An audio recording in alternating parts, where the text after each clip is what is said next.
జై శ్రీమన్నారాయణ. ఇప్పుడు మనం గాయత్రి రామాయణంలోని 11వ శ్లోకాన్ని చెప్పుకునే ప్రయత్నం చేస్తున్నాం. ఇది హనుమంతుడు సీతమ్మ తల్లి జాడను తెలుసుకోవడానికి ప్రయత్నించే సమయంలో ఆయనకి పెద్దవారు ఇచ్చిన సూచనలు. నేను శ్లోకం చెప్తూ ఉంటాను, మీరు వెనకాల చెప్పడానికి ప్రయత్నించండి. వందితవ్యాః తతః సిద్ధాః తపసా వీతకల్మషాః ప్రష్టవ్యా చ అపి సీతాయాః ప్రవృత్తిః వినయా అన్వితైః. దీని అర్థం ఎట్లా వస్తుందంటే, వందితవ్యాః తతః సిద్ధాః,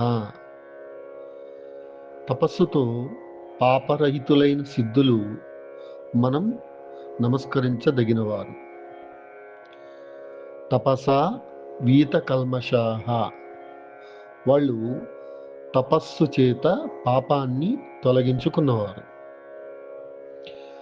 ప్రష్టవ్యాచ అపి, అడగవలసినవి కూడా.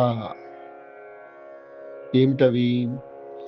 సీతాయాః ప్రవృత్తిః, సీత యొక్క సమాచారము గురించి. వినయ అన్వితైః, వినయంతో కూడిన వారై. ఇట్లా వస్తుంది. దాని భావం ఎట్లా వస్తుందంటే,